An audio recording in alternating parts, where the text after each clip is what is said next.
أعوذ بالله من الشيطان الرجيم. بسم الله الرحمن الرحيم. وإذ أخذ الله ميثاق النبيين لما آتيتكم من كتاب وحكمة ثم جاءكم رسول مصدق لما معكم لتؤمنن به ولتنصرنه قال أأقررتم وأخذتم على ذلكم إسري قالوا أقررنا قال فاشهدوا وأنا معكم من الشاهدين فمن تولى بعد ذلك فأولئك هم الفاسقون أفغير دين الله يبغون وله أسلم من في السماوات والأرض طوعا وكرها وإليه يرجعون قل آمنا بالله وما أنزل علينا وما أنزل على إبراهيم وإسماعيل وإسحاق ويعقوب والأسباط وما أوتي موسى وعيسى والنبيون من ربهم لا نفرق بين أحد منهم ونحن له مسلمون. صدق الله العظيم. رب اشرح لي صدري ويسر لي أمري واحلل عقدة من لساني يفقه قولي. رب زدني علما سبحانك لا علم لنا إلا ما علمتنا إنك أنت العليم الحكيم. سورة آل عمران دريم سپارہ آیات نمبر 81. وَإِذْ أَخَذَ اللَّهُ او هر کله چې واغستله الله پاک میثاقا کلک وادا النبیین د نبیانونا لما آتیتکم سچ ما درکړل تاسو ته من کتاب د کتابنا و حکمت او د شریعت علمنا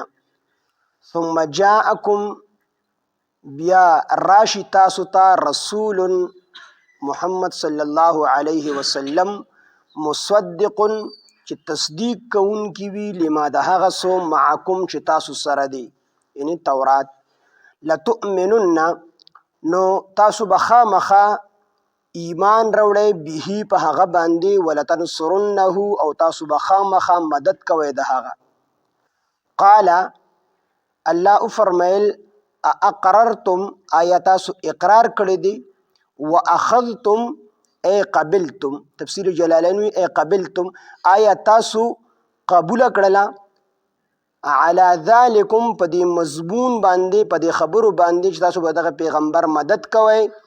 او د هغه باندې به ایمان راوړی په دې باندې اسری زما واده. قالو دوی ټول ویل اقررنا موږ اقرار کړی دی. قال الله فرمایل فاشهدوا پس تاسو گواهان شئ وانا معکم او زو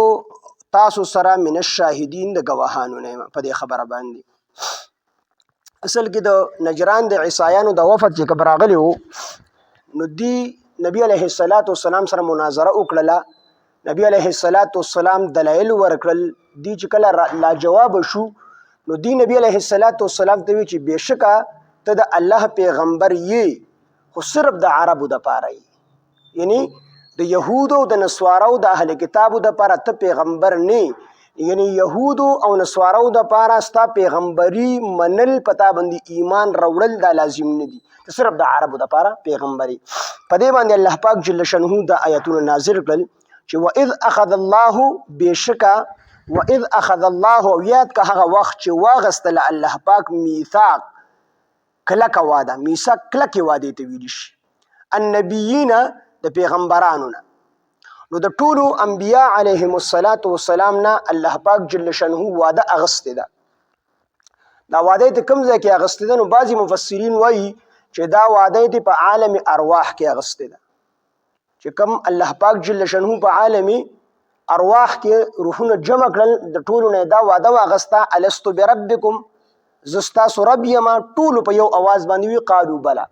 بشک ولنا الله پاک زمونږ رب ټولو چې کوم دی اقرار وکړو. نو دک شان د انبیاء علیهم السلام جدا کړل دا غینه په دې خبره باندې واده واغستله چې اخره زمانہ کې به پیغمبر راځي محمد صلی الله علیه وسلم. نو تاسو ټول به پاکو د چا په دور کې راغی نو هغه په ایمان وړی او د الله سو خپل مدد ور سره کوي. خو د هر پیغمبر په دور کې راغی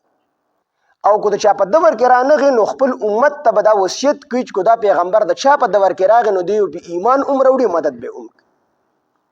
نو په عالم ارواح کې دا واده غست ده. او بعضی مفسرین وایي چې نه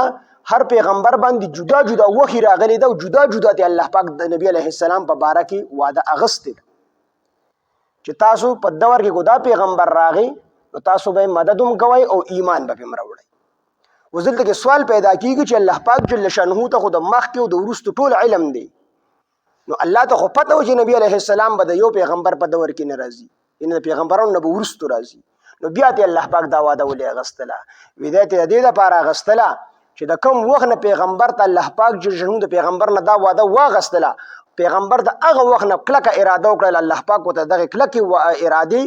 ثواب ورک نو د ثواب د لپاره الله پاک دا واده غستله. الله پاک دغه پیغمبرانو ته چې غي کلکه اراده کړې د ټولو پیغمبرانو چې موږ به دغه پیغمبر باندې ایمان وړو او د مدد او نصرت په نو سوال زمو بے ځای دی کو څوک دا سوال وکي چې الله پاک د خو پته وا چې د پیغمبرانو په دور کې به دا نه راځي ورستو برازي نو بیا ته ول الله پاک دا واده غسنده د غي د ثواب د پاره چې غي اراده کړې د چې موږ د مدد کو په باندې به ایمان وړو غي د ثواب ملاوي. نو بعضی مفسرین وایي چې په عالم ارواح کې او بعضی وایي چې دنیا کې هر پیغمبر باندې جدا جدا وخی راغلی. واذ اخذ الله هر کله چې واغست الله پاک میثاق کلک واده النبیین د پیغمبرانو نه لما اتیتکم سچ ما درکړل تاسو ته من کتاب د کتاب نه او حکمت او د حکمت نه د شریعت علم نه ثم جاءکم بیا راشي تاسو ته رسول پیغمبر. نو بعضی مفسرین وایي چې د دین مراد ټول پیغمبران دي هغه وی د تنوین چې دی کنه د دوه پیښونه چې پیراغلي په رسولون باندې نو دا د ناکروالی علامت دی نو چې کله رسول ناکره شو ټول انبیاء ته مراد شو نو د هر پیغمبر نه د بل پیغمبر د ټولو پیغمبرانو مبارک واده غسستان چې کوم رستو پیغمبر راځي نو کوستا په دور کې راغله د موسی علیه السلام نه د عیسی علیه السلام په باره کې واده غستوا چې کو عیسی علیه السلام راغستا په دور کې ته به ایمان وړي مدد بولم. نو بعضی مفسرین وایي چې دا تنوین چې کوم دی په رسولون کې دا د ناکروالی د پاره دی تنکیر د پاره دی نو کو دا د ناکروالی د پاره شي نو بیا به مراد ټول انبیاء علیهم السلام شي. او دغه مذهب چې کوم دی د حضرت حسن بصری رحمت الله علیه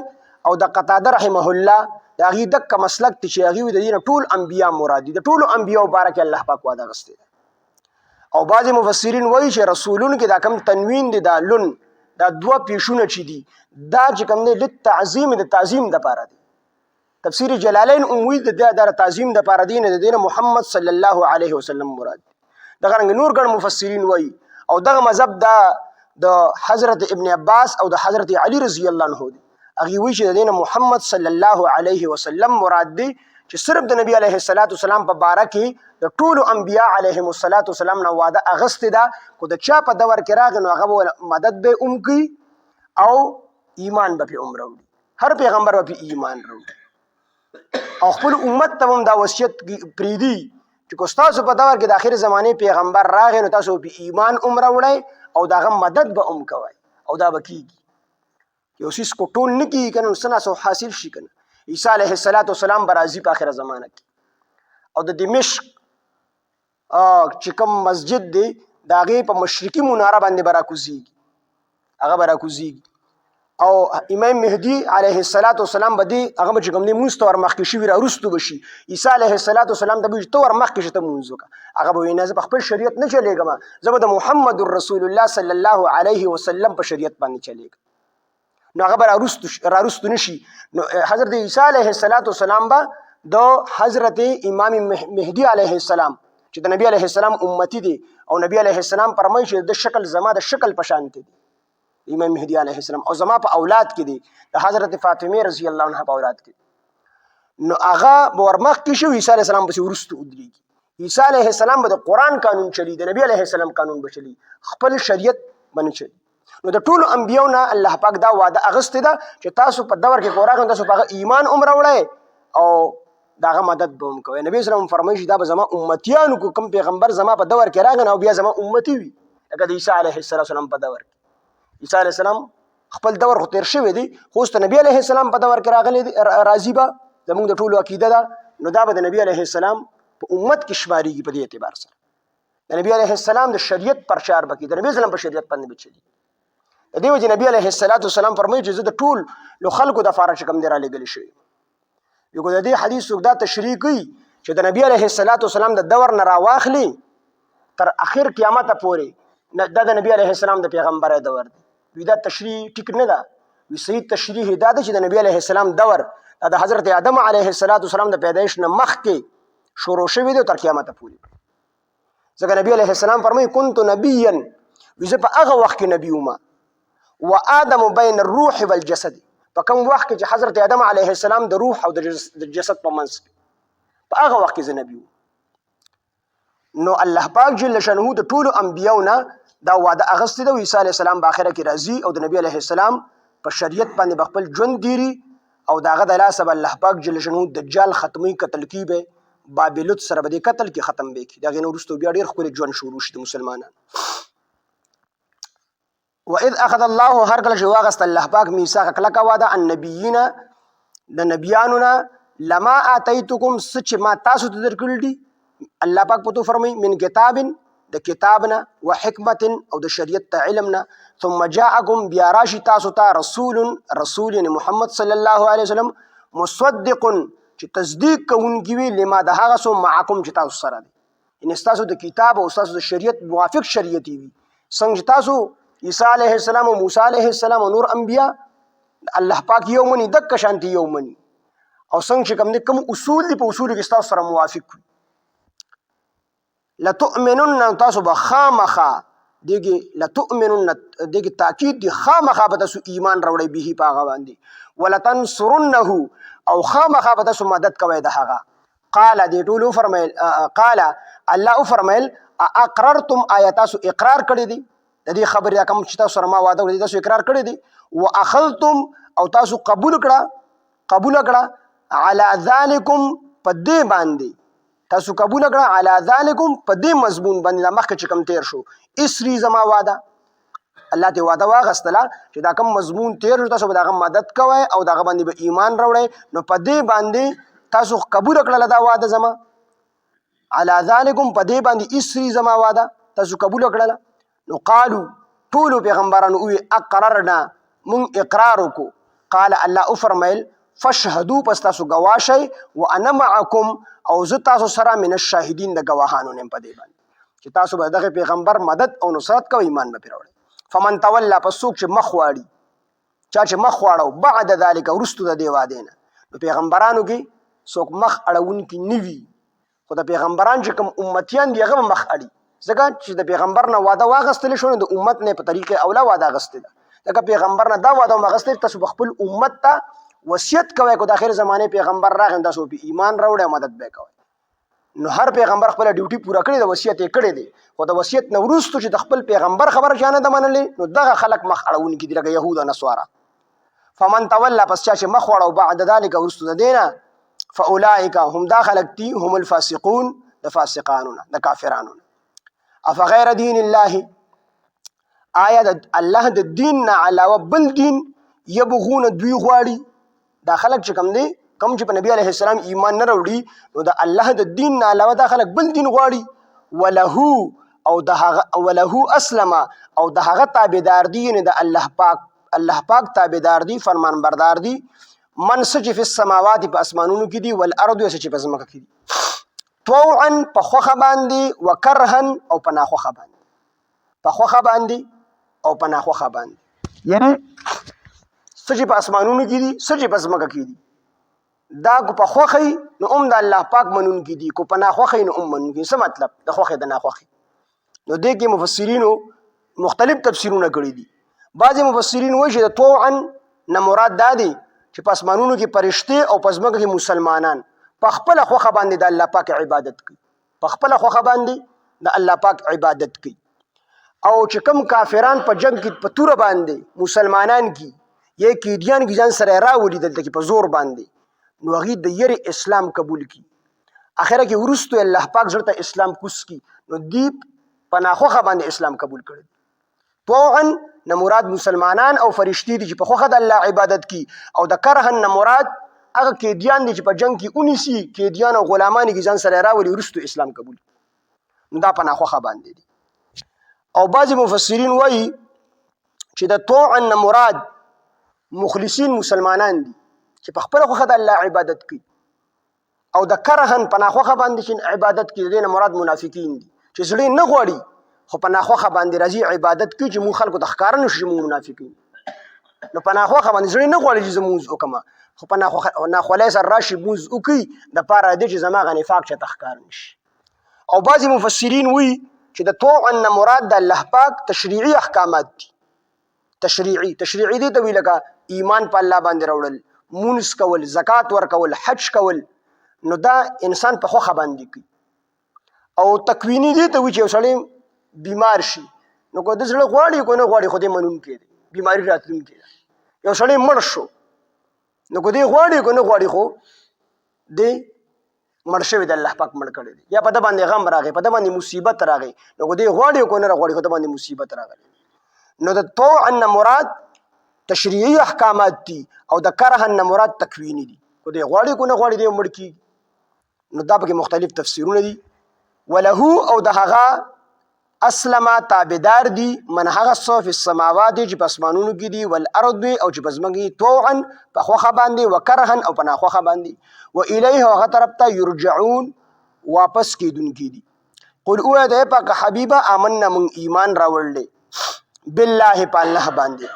وما په هغه څه باندې انزل چې نازل کړل شوی دی علینا په مونږ باندې وما په هغه څه باندې انزل چې نازل کړل شوی دی علی ابراهیم په ابراهیم علیه السلام و اسماعیل په اسماعیل علیه السلام و اسحاق په اسحاق علیه السلام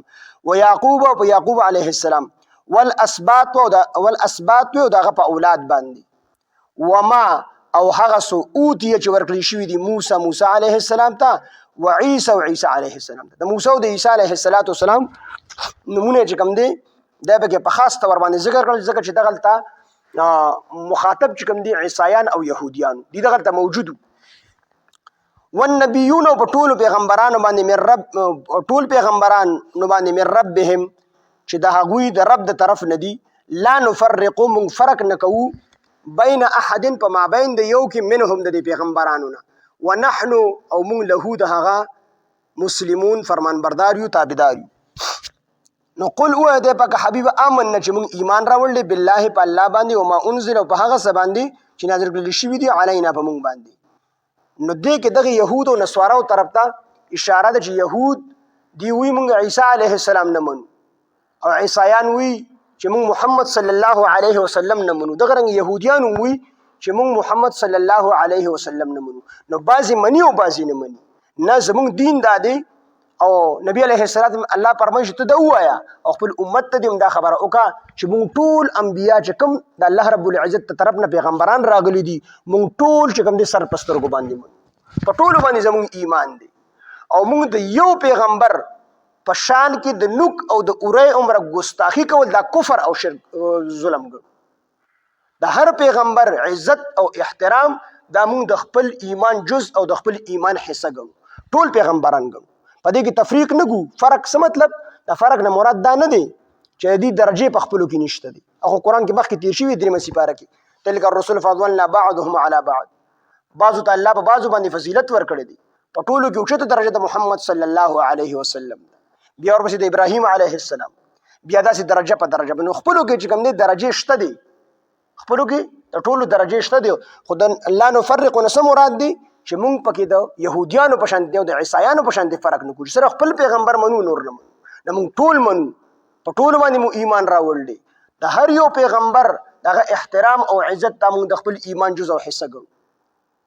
خو شریعت دا د محمد صلی الله علیه وسلم چې کوم شریعت ته قران دی دا ناسخ ته نور ټول شریعتونه او ټول کتابونه منسوخ شي نو مونږ به تفریق نه کوو چې بعضی منو به ټول مونږ منو البته درجه چې کومه ده نو درجه د نبی علیه السلام په ټولو کې اوچته قل اوه دې پک حبیب آمنا من ایمان راول بالله بالله باندې وما په هغه څه باندې انزل چې نازل کړي شوی دی علینا په موږ باندې یعنی قران او سنت نبی علیه السلام وما او په هغه څه باندې انزل چې نازل کړي شوی دی علی ابراهیم په ابراهیم علیه السلام و اسماعیل او په اسماعیل علیه السلام و اسحاق او په اسحاق علیه السلام و یعقوب او په یعقوب علیه السلام والاسباط دغه په اولاد وما او هغه سو اوتیا چې ورکړي شوی دي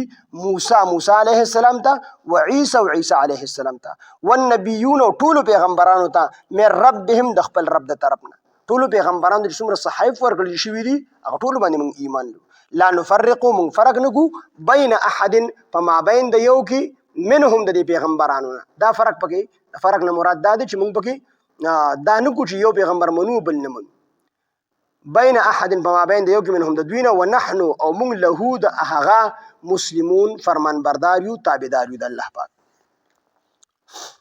واذ اخذ الله او هر کله چې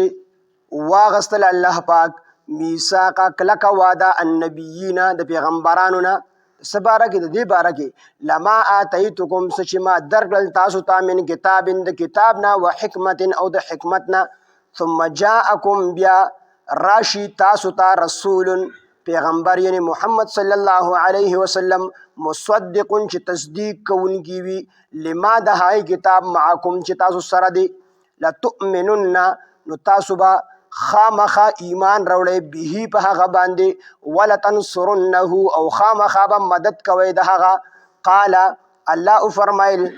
اقررتم آیا تاسو اقرار کړی دی واخذتم او تاسو قبول کړه علی ذالکم په دې مضمون باندې اسری زماوادا قالو ټولو ویل اقررنا من اقرار کړی دی قال الله فرمایل اقررنا من اقرار کو قال الله فرمایل فاشهدوا پس تاسو گواه شئ وانا معکم او زهم تاسو سره من الشاهدین د گواهانو نه يم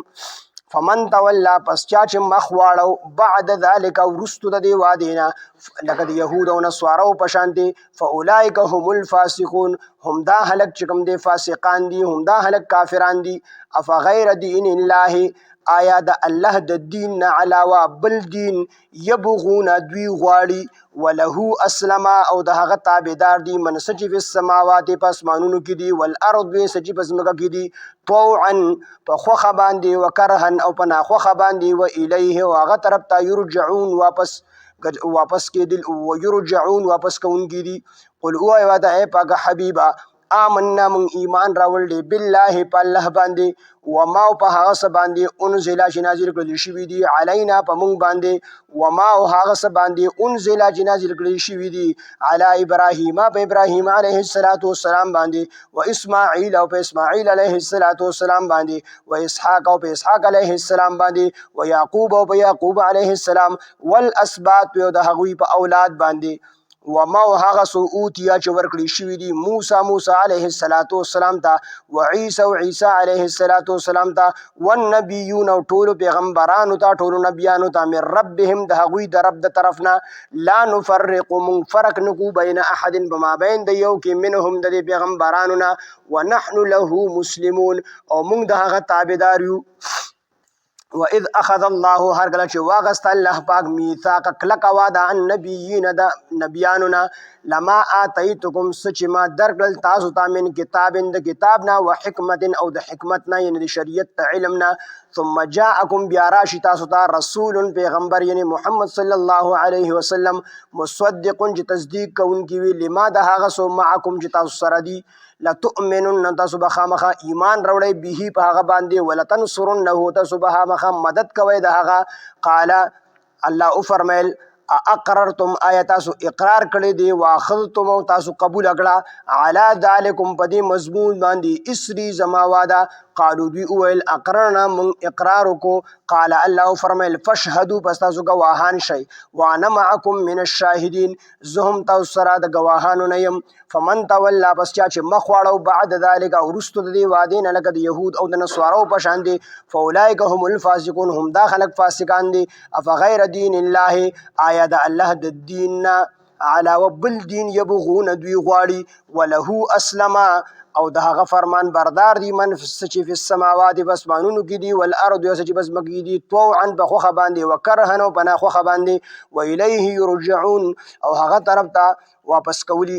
ویلیه او هغه طرف ته یرجعون به دوی واپس کولی شي قل او ودا ای پاک حبیبا آمنا من ایمان راوړل بالله په الله باندې وما انزل او په هغه څه باندې چې نازل کړي شوی دي علینا په مونږ باندې وما او په هغه څه باندې انزل چې نازل کړي شوی دي علی ابراهیم په ابراهیم علیه السلام و اسماعیل او په اسماعیل علیه السلام و اسحاق او په اسحاق علیه السلام و یعقوب او په یعقوب علیه السلام والاسباط یو د هغوی په اولاد باندې وما اوتی او چې ورکړي شوی دي موسی علیه السلام ته او عیسی علیه السلام ته والنبیون او ټول پیغمبرانو ته من ربهم د هغوی د رب د طرفنا لا نفرق من تفریق نکو من فرق نکو بین احد بما بین د یو کې منهم د پیغمبرانو نه ونحن له مسلمون او موږ د هغه فرمان بردار او تابعدار یو الحمد لله رب العالمين والعاقبة للمتقين والصلاة والسلام على سيد الأنبياء والمرسلين وعلى آله وأصحابه أجمعين ربنا تقبل منا إنك أنت السميع العليم وتب علينا إنك أنت التواب الرحيم إله العالمين زمون راضي شي وی واړه ټول ګناهونه معاف کړي اله العالمین زمونږ دا درس په خپل دربار الله کې قبول او منظور کړي څومره غلطي کوتاهي شوي الله راته معاف کړي الله موږ ټول د قرآن فهم او د قرآن پوهه راکړي موږ ټول ته په قرآن د عمل کولو توفیق او طاقت راکړي اله العالمین حاضره مجمع کې څومره بیماران دي الله ټول ته شفای کامله عاجله مستمره ورکړي الله کورونو کې بیماری دي الله ټول ته شفای کامله عاجله مستمره ورکړي اله العالمین څومره قرضداري قرضونه اخلاص کی الله څومره پریشانه حالې پریشانه ختم کی څومره حق بندیوانی د بند نه آزاد کی څومره خلق رزق لن تنگ دی الله رزق او تفراخ کی څومره خلق به کور دی الله کورونه وتور کی څومره خلق به اولاد دی الله نیک او صالح اولاد ورته ورکی چاته د اولاد ورکړي دی اله العالمین د اولاد د غم نه بچو ساتي اله العالمین اولاد ورله فرمان بردار او ګرځي نیکان او صالحان ورته لویږي اله العالمین موږ دعا د هوتو چن رسول الله مبارک تخپل امت تخیر د پاره کوم دعاګانې غوښتي پوره سبق زموږ نصیب کی الله د کوم شرورونه امان غوښتي راغینه موږ له امان راکړي اله العالمین حاضر مجمع ټول اله العالمین کامل مغفرت او فرمای اله العالمین زونه کې څومره جایز مرادونه الله د خپل غیب خزانونه پوره کړي اله العالمین خاتمه زموږ ټول بل خیر او بالایمان کې په وخت ځن قدر مو د زړه په صدق سر پجبدا کلمه چالو کې لا اله الا الله محمد رسول وصلی الله تعالی علیه